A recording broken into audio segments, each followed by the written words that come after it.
네, 시작하겠습니다. 네, 저는 보행팀 임대규이고요.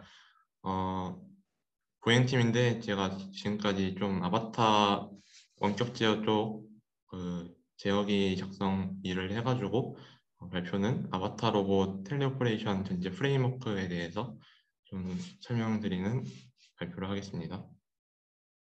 그래서 저는 이제 전체 아바타 시스템과 그중에서 제가 개발했던 모션 리타겟팅과 이 제어기에 대한 설명을 드리겠습니다. 지금 보시는 그림은 전체 아바타 로봇 시스템의 하드웨어 부분이고요. 그래서 사람이 이 머리에 HMD를 끼고 몸에 바이브 트래커를 착용하고 손에는 이 데이터 글러브의 종류인 센스 글러브를 착용을 합니다. 그리고 보행 명령을 위해서 앉아서 페달로 보행 명령을 주는 시스템으로 이제 준결승에 나갔던 이 시스템입니다. 그리고 로봇 쪽은 저희가 보유하고 있는 도깨비 로봇의 눈에는 액션캠 2개를 달아서 비주얼 정보를 피드백해주고 그리고 머리 안에 컨퍼런스 콜을 할 수 있는 그런 스피커와 마이크를 장착하고 입에는 감정 표현을 위한 작은 스크린을 장착을 했습니다. 그리고 로봇 손은 이제 김승현 학생이 개발한 3G 그리퍼를 장착을 했고 손 끝에는 박용래 교수님 랩에서 개발해 주신 압력 센서를 달아서 손끝에 압력이 들어오는지 안 들어오는지 얼마만큼 들어오는지를 측정을 할 수 있습니다.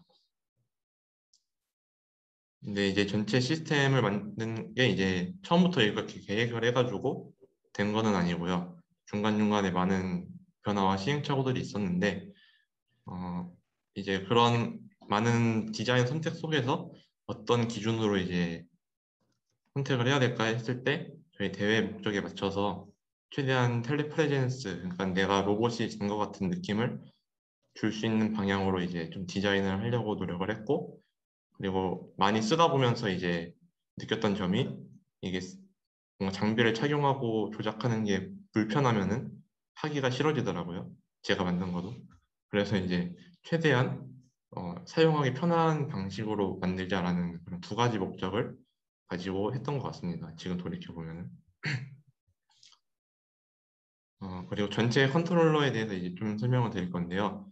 컨트롤러는 크게 두 가지가 있습니다. 로봇에 대한 컨트롤러와 아래에 핸드 컨트롤러가 있는데요. 이 토카비 아바타라는 로스 패키지 안에 두 개 상체와 하체를 각각 제어하는 컨트롤러가 존재하게 됩니다. 상체 컨트롤러는 밸런싱에 좀 더 간접적으로 영향을 주기 때문에 더 낮은 제어 주기로 제어가 되고 보행 제어기는 최대한 빠르게 2000Hz로 제어가 되게 됩니다. 지금은 현재는 분리돼서 각각 독립적으로 이제 돌아가고 있고요. 그리고 핸드 제어기 같은 경우는 센서 글러브에서 이제 사람의 손가락 관절을 측정을 해서 이거를 로봇 손에 이제 디자이얼드 조인트로 변환을 해서 이제 메시지를 쏘게 되면은 그거에 맞춰서 로봇의 이제 모터가 제어되는 형식으로 구현이 되어 있습니다.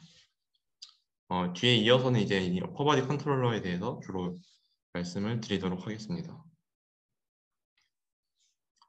어퍼바디 컨트롤러를 이제 이 차트로 표현을 하면은 이제 사용하는 입장에서 이제 순서도랑 이제 제어 입장에서의 순서도로 나눌 수가 있을 것 같습니다. 사용하는 이제 사용자 입장에서는 트래커를 먼저 착용을 하게 되고요. 그리고 이제 HMD를 쓰고 그 다음에 이제 제가 이제 개발한 이제 포즈를 칼리브레이션을 하게 됩니다. 그래서 사람마다 신체 구조가 다르기 때문에 대략적으로 팔의 길이가 어떻고 어깨는 어디쯤에 있는지를 계산을 하게 되고요. 그걸 바탕으로 이제 트래커에서 이제 사람의 모션을 측정을 하게 됩니다. 그 측정한 정보를 이제 로스 메시지를 통해서 로봇으로 전달을 하게 되고요. 이 다음부터는 로봇 안에 이제 컴퓨터에서 계산이 되는데 측정된 사람의 동작을 로봇에 맞게 매핑을 해주고 그 디자이어드 궤적을 로봇이 제어하는 형식으로 되어 있습니다. 좀 더 이제 제어적인 측면에서 보게 되면은 오퍼레이터가 이제 이 손에 이게 오른쪽에 H는 이제 사람 휴먼을 뜻하고요. 오른쪽 밑에 HA는 핸드를 뜻합니다. 그리고 이제 밑에 B는 이제 바디의 어떤 부분들이라고 생각하시면 될 것 같은데 사람의 이제 손의 위치 벡터랑 다른 몸 부분들의 오리엔테이션 정보들이 이제 오게 되고 이거를 이제 두 가지로 매핑을 하게 됩니다. 하나는 이제 손의 위치만 따로 위치 매핑을 하게 되고요. 나머지 오리엔테이션 정보들을 로봇에 각각 해당되는 바디 파트의 오리엔테이션 디자이어드 궤적으로 만들어 주게 됩니다. 그 다음에 이제 HQP를 이용해서 인버스 키네매틱스를 풀게 되고 이렇게 로봇에 이제 제어를 하게 되는 형태입니다. 먼저 앞에 가장 첫 번째로 이제 해당되는 트래커 부분에 대해서 좀 설명을 드리면요. 이 트래커는 현재는 이제 6개를 사용하고 있는데 0번부터 5번까지가 있고 의자의 뒷부분에 이제 트래커를 하나 붙이게 되고 그 다음에 조작자의 등 부분에 트래커를 하나 부착을 합니다. 그리고 왼손에 상완 손등 그리고 오른손에 상완 손등 이렇게 해서 총 6개의 트래커를 사용을 하게 되는데 의자에 붙이는 거는 이제 기준 좌표계를 알기 위해서 붙인 거고 이거는 이제 선택적으로 할 수 있습니다. 그리고 저희가 사용하는 트래커는 바이브 트래커 오른쪽 그림과 같은 형태의 트래커고 이 트래커는 이 베이스 스테이션이 필요해서 베이스 스테이션이 보내는 그런 빛 정보를 가지고 이 바이브 트래커의 3차원 위치 정보와 오리엔테이션 정보 총 6차원 정보를 주게 됩니다. 트래커도 이제 처음에 쓸 때 이제 다양하게 써봤었는데 그 조작자가 이제 조작을 하다 보면은 손으로 이제 가슴에 있는 트래커를 가려가지고 이 등으로 이제 붙이게 됐고 등에 어떻게 잘 고정시킬 수 있을까 하다가 이제 이런 밴드도 디자인을 했었습니다. 저희가 또 처음부터 이 트래커를 사용했던 건 아니고 또 이전에 많은 제품들을 써봤었는데 이런 요스트랩의 프리오 VR이라는 수트랑 그리고 코코사의 스마트 수트 프로라는 이런 모션 캡처 수트도 써봤고 그리고 비전 기반의 이제 에이저 키넥트도 써봤었는데 일단은 수트 형태 같은 경우는 IMU 기반이라서 주변의 자기장에 영향을 많이 받는데 저희가 이 모션 수트뿐만 아니라 그런 센스 글러브나 뭐 그런 데이터 글러브들을 착용하게 되는데 거기에 있는 진동자 모터 때문에 얘네들이 영향을 받아서 제대로 사용을 할 수 없었습니다. 이전에는 그 사용하기 전에는 몰랐던 부분이라서 시행착오를 겪었고 그리고 그 광학식은 너무 이제 그 센싱 주기가 느리고 그리고 에이저 키넥트 같은 경우는 사람의 그 스켈레톤 정보를 주지만 위치 정보는 어느 정도 괜찮게 쓸 수 있는데 오리엔테이션 정보가 너무 노이즈해가지고 사용을 할 수 없었습니다. 전체적인 모션 매핑의 이제 구조를 두 가지로 나눴었는데요. 첫 번째는 핸드의 손 위치 매핑이고 두 번째는 나머지 부분의 오리엔테이션 매핑입니다. 오리엔테이션 매핑도 이제 크게 두 가지로 나눌 수가 있는데요. 절대 오리엔테이션 매핑과 상대 오리엔테이션 매핑입니다. 이렇게 나누는 이유는 트래커의 착용 방식과 이제 연관이 있습니다. 트래커를 신체 부위에 대해서 항상 일정한 자세로 장착을 할 수 있는 트래커들은 예를 들면은 손등 같은 경우는 글러브에 그 홀이 있어서 항상 일정한 방향으로 장착을 할 수 있었고 머리에 착용하는 HMD도 항상 착용하는 방식이 일정하기 때문에 절대 매핑으로 그냥 그 오리엔테이션 그대로 로봇에 이제 매핑을 하게 됐고요. 그런데 이제 가슴에 장착하는 트래커나 상완에 장착하는 트래커 같은 경우는 착용할 때마다 틀어지기도 하고 이게 정확한 위치에 착용하는 것이 어렵기 때문에 기준 자세를 측정을 한 다음에 여기서부터 상대적인 오리엔테이션을 매핑하는 방식을 사용을 했습니다. 그리고 기존에 이제 많은 모션 매핑 방식들이 공개가 된 것들이 많은데 크게는 분야가 두 가지로 나눠지게 됩니다. 애니메이션 분야 쪽이 있고 그리고 로보틱스 분야가 있는데 두 개의 목적이 다르기 때문에 또 구현 방식이 많이 다르게 됩니다. 애니메이션 쪽은 이제 최대한 보여지는 그 맵핑 결과가 외형이 비슷한 것에만 초점을 맞추게 되고 로보틱스는 무조건 작업을 잘하는 쪽에 초점을 맞추게 됩니다. 근데 저는 이제 로보틱스 이제 텔레오퍼레이션 쪽이어서 그 부분을 좀 고려를 했고요. 제가 먼저 고려를 했던 거는 사람이 이 시스템을 썼을 때 빨리 적응할 수 있어야 된다. 왜냐하면 대회에서 한 번도 이 시스템을 써보지 않은 심판이 저희 시스템을 사용하기 때문에 최대한 빠른 적응을 할 수 있게 리니어 매핑 안에서 고려를 하게 됐습니다. 그리고 애니메이션 분야에서는 리얼타임으로 돌아갈 필요가 없습니다. 왜냐하면은 모션 캡처로 어떤 일정 시간의 데이터를 측정을 하면은 이거를 그냥 애니메이션으로 바꾸는 거기 때문에 후처리해서 그래서 그런 부분은 알고리즘을 전혀 적용을 할 수 없었고 그래서 오프라인 알고리즘이 아닌 알고리즘을 고려하게 됐습니다. 그리고 칼리브레이션 타임을 최소화하도록 했습니다. 그 로보틱스 쪽에서도 이제 알고리즘들이 굉장히 많은데 어떤 알고리즘들은 이제 사람의 스켈레톤 정보를 추정하기 위해서 최적화 기법을 쓰는데 그걸 하기 위해서는 30초에서 한 1분 이상의 사람의 모션 데이터들이 필요하고 이거를 이제 변환하는 과정, 스켈레톤 추정하는 과정이 있습니다. 근데 그런 것들은 조작자가 바뀔 때마다 매번 해줘야 되기 때문에 이런 캘리브레이션도 최소화하거나 빨리 할 수 있는 방향을 생각을 했었고 그러면서도 아무래도 텔레프레젠스를 높이려면은 내가 조작하는 모습이랑 로봇의 모습이 어느 정도 비슷하면 좋겠다라는 그런 목적을 갖고서는 개발을 했고 그래서 이렇게 두 가지 형태로 두 가지 구조로 이렇게 나눠서 알고리즘을 짜게 됐습니다. 먼저 이제 핸드 포지션 매핑을 하기 위해서 그 사람의 모델을 간단하게 이제 모델링을 했는데요. 보시는 것처럼 가운데 이제 가운데에 몸통 포인트가 있고 그거의 양옆으로 숄더 포인트가 있는데 이 세 가지 포인트가 삼각형을 이루어서 상대 거리가 변하지 않는다고 가정을 했습니다. 그러니까 이제 몸통은 항상 리지드 바디로 이렇게 고정되어 있고 이 전체가 같이 오리엔테이션과 위치가 바뀐다라고 가정을 했고요. 그리고 이제 손의 위치는 이제 어깨를 중심으로 최대 거리 이상 넘어가지 않는 선에서 자유롭게 움직이는 손의 위치를 가정을 했습니다.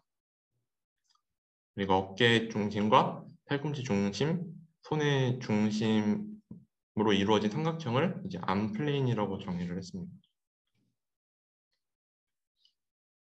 그래서 매핑을 하기 위해서 저는 세 가지 자세를 측정을 했는데요. 최소한으로 필요한 개수가 세 가지 자세라고 생각을 했고 3차원 매핑을 해야 되기 때문에 그 중에서 이제 차렷 자세 그리고 옆으로 쫙 뻗은 양옆으로 나란히 T포즈 자세 그리고 앞으로 나란히인 포워드 자세 이렇게 해가지고 세 개의 손 위치 자세를 이렇게 기록을 합니다. 캘리브레이션 단계에서.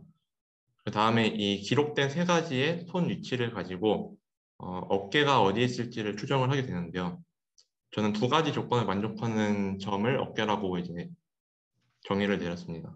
그래서 첫 번째로는 이 세 가지 자세는 항상 팔을 쭉 뻗은 자세이기 때문에 이 세 점으로부터 어깨가 롤 조인트라고 가정을 하면은 세 점으로부터 같은 거리에 있는 점이 이제 어깨가 될 것이고 그리고 이 세 가지 자세가 어느 정도 서로 수직한 자세이기 때문에 이 세 자세를 서로 가장 수직에 가깝게 하도록 하는 점이 어깨이지 않을까 해서 이렇게 두 가지 조건을 만족하는 어깨를 추정을 했습니다. 어깨의 위치가 추정되면은 이제 이 삼각형이 정의가 돼서 이제 이 몸통의 이제 포지션 정보와 오리엔테이션 정보만으로 숄더의 위치를 예측을 할 수 있습니다. 이 숄더 포지션 찾는 부분을 좀 더 자세하게 설명을 드리면은 먼저 이제 스틸 포즈, T 포즈, 포워드 포즈 세 가지 공간에서 이제 점이 찍혔다고 했을 때, 이 삼각형의 외접원을 이렇게 그리게 되면은 이 외접원의 중심을 지나고 이 외접원의 수직인 이 빨간색 선은 이제 항상 이 세 점으로부터 같은 거리에 있는 점들의 집합이 됩니다. 그래서 이 빨간 선 위에 이제 어깨가 놓여야 되는데 그 중에서도 이제 가장 수직이 되는 점을 찾아야 됩니다. 근데 이제 이 캘리브레이션 자세로 이루어진 삼각형이 정삼각형이 아니면은 이 한 점이 다 모두 수직을 만들 수가 없는데 그래서 이제 세 점 중에 두 개의 점 쌍을 예를 들면 어깨의 점으로부터 스틸 포즈까지의 벡터랑 어깨의 중심으로부터 T 포즈까지의 벡터가 수직으로 되는 점을 찾을 수가 있고 그리고 또 스틸 포즈와 포워드 포즈, 포워드 포즈와 T 포즈 조합에 대해서도 각각의 점을 찾을 수가 있습니다. 그거를 숄더 포즈 후보 3개로 계산을 하고 이거를 평균 내서 최종적인 어깨 포즈를 추정을 하게 됩니다. 그렇게 되면은 이제 사람의 대략적인 모델과 그리고 이런 포즈들이 이 캘리브레이션 포즈들을 정보를 가질 수 있게 되는데 저는 이제 현재 사람의 손의 위치를 이 칼리브레이션 좌표계 상에서의 좌표로 표현을 하게 됩니다. 그 말은 이 칼리브레이션 벡터 3개의 리니어 컨비네이션에 의해서 현재 손의 위치를 표현을 할 수가 있는데 그때 리니어 컨비네이션 웨이팅 게인들이 좌표가 되게 됩니다. 그러면은 이 좌표를 그대로 이제 로봇에 전달을 해가지고 로봇이 이제 그 스틸 포즈에 대응하는 포즈가 있을 것이고 T 포즈에 대응되는 포즈, 포드에 대응되는 포즈가 있는데 이 포즈에 매핑을 해서 로봇이 어떤 디자이어드 핸드 포지션을 가져야 되는지를 계산을 하게 됐습니다. 네. 스틸 포즈나 T 포즈, 포워드 포즈는 다 쭉쭉 펴져 있는 파일 자지이기 때문에 로봇의 팔 길이를 안다면은 이제 이런 베이시스 벡터를 쉽게 계산을 할 수가 있습니다. 그러면은 이제 이 사람의 현재 그 포즈가 어떤 그 좌표인지 이 W를 계산을 하게 되는데 요 식을 이제 풀면 되게 됩니다. 1번에 보여준 이 식을 풀면 되게 되는데 그냥 간단하게는 요 왼쪽에 매트릭스를 인버스해서 W를 구할 수도 있고 저 같은 경우는 이 W에 대해서 이 W의 값이나 속도 그리고 사람의 손 속도에 대해서 컨스트레인트를 주기 위해서 QP 포뮬레이션으로 좀 바꿔서 풀게 됐고요. 그리고 거기서 구한 옵티멀 W 스타를 이제 로봇의 베이시스 매트릭스에 곱해서 디자이어드 핸드 포지션을 구하게 됩니다. 네. 그래서 QP를 어떻게 구성했는지에 대해서 좀 더 구체적으로 설명을 드리면은 아까 1번 식에서 이제 1번 식에서 나온 것이 이 앞에 이제 이 식인데요. 앞에 전체 매트릭스를 그냥 BH 이미테이션 매트릭스라고 하고 전체 이 벡터를 PH 핸드 벡터라고 이제 두게 되면은 요거를 미분을 해서 오른쪽과 같이 이제 만들게 됩니다.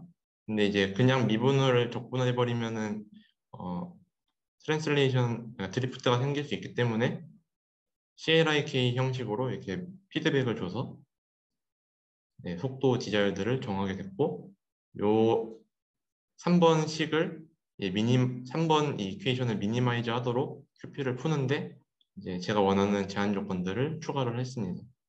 그래서 너무 빨리 이런 매핑 벡터가 바뀌지 않고 그리고 사람의 움직이는 손 속도가 너무 빠르지 않고 그리고 값이 1에서 마이너스 1 사이에서만 바뀔 수 있도록 이렇게 컨스트레인트를 주게 됐습니다. 변수 같은 경우는 이제 W 다시인데 W에 대한 컨스트레인트를 주기 위해서는 오른쪽과 같이 간단하게 속도 컨스트레인트에 넣어서 구현을 할 수 있습니다. 속도를 바꾼 이유가 뭐예요? 속도에 대한 컨스트레인트를 주고 싶었습니다. 사람 손 속도가 너무 빨리 움직이지 않는. 속도에 대한 컨스트레인트를 위치로 바꿔서도 할 수 있지 않나? 네, 적분을 하게 되면 가능은 할 것 같습니다. 네. 그래도 3번식을 유도하는 게 번거롭지는 않았나 해서. 네, 그냥 바로 그 해도 CLIK 형식이어서요. 네, 그렇게 했습니다. 네, 그래서 이제 여기서 계산된 W 닷을 적분을 해서 로봇 아까 앞에서 설명드린 베이시스에 곱해서 이제 로봇의 디자이어드 핸드 포지션이 나오게 되고요. 그 다음에 나머지 부분들은 나머지 바디 파트에 대해서는 오리엔테이션 매핑을 진행을 했습니다. 그래서 앞에서 설명드렸듯이 머리와 손 같은 경우는 절대 오리엔테이션 매핑을 해서 그 사람의 오리엔테이션을 그대로 이제 로봇의 디자이어드 오리엔테이션으로 주는 방식을 택했고, 그다음에 어퍼암과 숄더와 그다음에 어퍼 바디 같은 경우는 이 바가 이제 그 이니셜 포지션인데요. 로봇의 이니셜 포지션에 대해서 이 사람의 로테이션 매트릭스가 얼마만큼 변했는지를 계산을 해서 곱해서 디자이어드로 이제 상대적인 움직임만 반영하는 식으로 이제 매핑을 했습니다. 약간 이제 그리고 조금 특이한 점이 3차원 오리엔테이션 매핑이 아니라 머리 같은 경우는 이제 축이 2개밖에 없으니까 이 바라보는 시선, 초록색으로 보이는 이 시선만 얼라인 시키는 방식으로 이자유도 제어를 했고, 그 어퍼암 같은 경우도 3자유도를 다 제어하는 것이 아니라 암 플레인이 평행하도록 요 수직 벡터가 서로 평행할 수 있게 제어를 했습니다. 그리고 숄더 같은 경우도 이 3번 조인트 중심을 제어하는 거는 조인트가 2개밖에 없기 때문에 이 숄더의 3번 조인트 축이 사람의 몸통 방향과 같도록 추가적으로 제어를 했습니다. 그러면 그래서 이제 핸드 포지션 매핑과 오리엔테이션 매핑으로 생성된 로봇의 디자이어드 태스크를 제어를 해야 되는데 이 태스크의 자유도가 로봇의 상체 자유도보다 더 많았기 때문에 그리고 더 중요한 태스크들이 있기 때문에 저는 이걸 하이라키를 나눠서 정의를 하고 이거를 HQP로 풀었습니다. 그래서 첫 번째 하이라키는 이제 몸통의 오리엔테이션으로 정의를 했고 그다음 두 번째 하이라키는 핸드의 위치 오리엔테이션 6자유도 그리고 머리의 오리엔테이션 저 2자유도 근데 핸드는 2개니까 12자유도 플러스 2자유도에서 14자유도가 되고 그 다음으로 이제 어퍼암을 제어하고 마지막으로 숄더를 제어하는 식으로 하이라키를 나눴습니다. 네, 이거는 넘어가고요. 그래서 이제 HQP 식이 다른 것 같은데 첫 번째로 이제 제어해야 되는 제어 자코비안 J1이 있을 거고 그리고 그거에 해당되는 디자이어드 벨로시티를 이제 만들 수 있습니다. 그럼 그거를 최소화하도록 제어를 하는데 추가적으로 레귤라이제이션 텀들을 더했습니다. 두 번째 텀은 Q닷에 이제 S 매트릭스, 이너셜 매트릭스를 웨이팅한 키네매틱 에너지를 미니마이즈하도록 했고 그다음에 이전에 생성된 디자이어드 벨로시티에 대해서 많이 변하지 않도록 그러니까 어떻게 보면은 엑셀러레이션 미니마이즈 텀을 추가를 했습니다.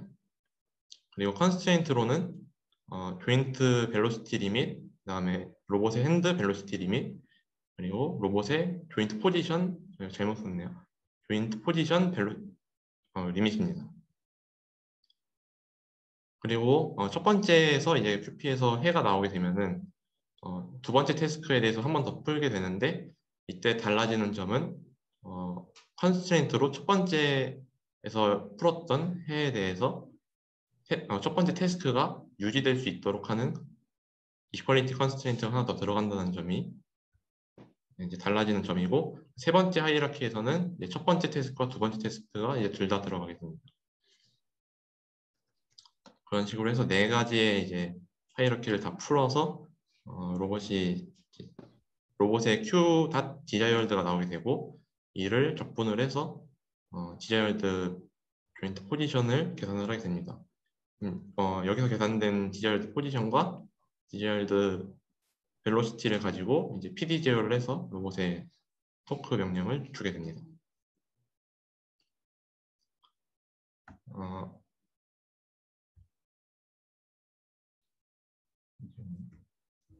네, 그래서 이거는 이제 결과인데요.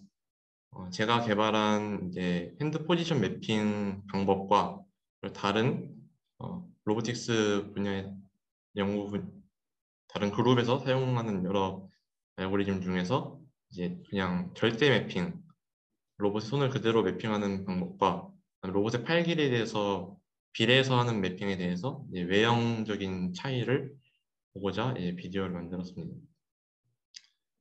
그래서 절대 매핑 같은 경우는 당연히 이제 사람의 팔 길이와 로봇의 팔 길이가 다르기 때문에 외형적으로 이 팔을 쭉쭉 뻗을수록 많이 차이가 나는 모습을 볼 수 있고요.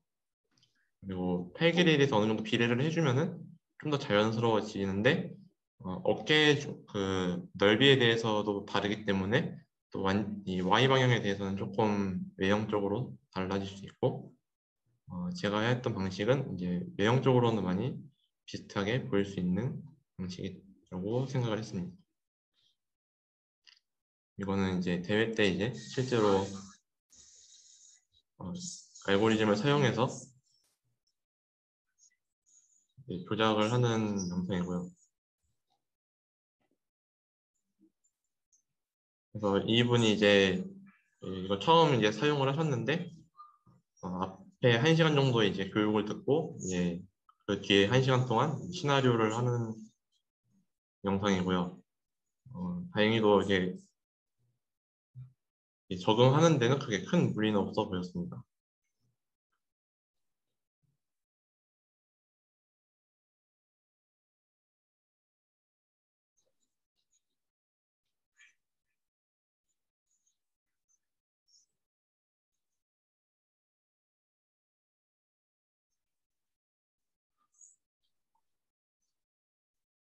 네, 그렇고 이제 제가 생각하는 이 제안한 알고리즘에 대한 장단점들을 좀 적어봤는데 사실은 이게 좀 상대적인 거라서 뭐에 비교하면 장점이지 또 뭐에 비교하면 단점이 될 수도 있는 부분이 있지만 장점이라고 생각을 하면은 어, 그 리니어 매핑 중에서 간단한 방식, 그냥 절대 매핑, 비례 매핑에 비해서는 좀 더 외형적인 유사성이 더 있는 알고리즘이라고 생각을 했고, 그 다음에 최소한의 그 트래커 컨스트레인트를 줘서 착용하는데 좀 편하게 만들었다. 오리엔테이션 매핑을 구분을 해서 그런 것들이 장점이라고 생각을 했습니다. 그리고 단점으로는 이제 어쨌든 칼리브레이션이 세 가지 자세가 필요하다는 점, 이렇게 오래 걸리진 않지만 어쨌든 해야 되고 안 해야 되고의 차이점에 대해서는 단점이 될 수 있고, 그리고 전체적인 바이브 시스템이 광학식이기 때문에 그렇게 스테이블하진 않았습니다. 그래서 반사되거나 굴절되는 물질에 대해서 많이 외란을 받고, 그리고 외부 환경, 빛의 환경에 대해서도 좀 민감한 편이었습니다. 그리고 앞으로 추가적으로 좀 더 해볼 수 있는 부분은 이 매니플레이션에 대해서 얼마나 도움을 주는지 아니면 얼마나 더 악영향을 끼치는지에 대해서 분석을 해야 되는데 이제 매니플레이션 할 때 미치는 영향을 미치는 요소들이 많기 때문에 이 부분을 어떻게 잘 통제 변인을 잘 정해서 실험을 할지에 대해서 좀 더 고민이 필요하고요. 그다음에 지금 이제 진행되고 있는 마스터암이 제작이 된다면은 이걸 이용해서는 어떻게 또 매핑을 바꿔야 될지에 대해서 해야 될 일이 있고, 그다음에 만약에 보행 이 모바일 베이스가 아닌 보행으로 하게 된다면은, 그리고 보행과 어퍼바디를 같이 쓰는 상황이 된다면은 전신을 전체를 고려해서 밸런스를 우선순위로 두고 상체를 하위 순위로 둬서 푸는 방식으로 제어기를 전신으로 통합할 필요도 있어 보입니다. 그리고 마지막으로는 지금 이호균 학생이 주로 하고 있긴 한데 그 로봇이 이제 제어될 때 셀프 콜리전을 어떻게 피할 수 있는지 제어 기법에 대해서 좀 구현을 하고 연구할 수 있는 부분이 있다고 생각을 했습니다.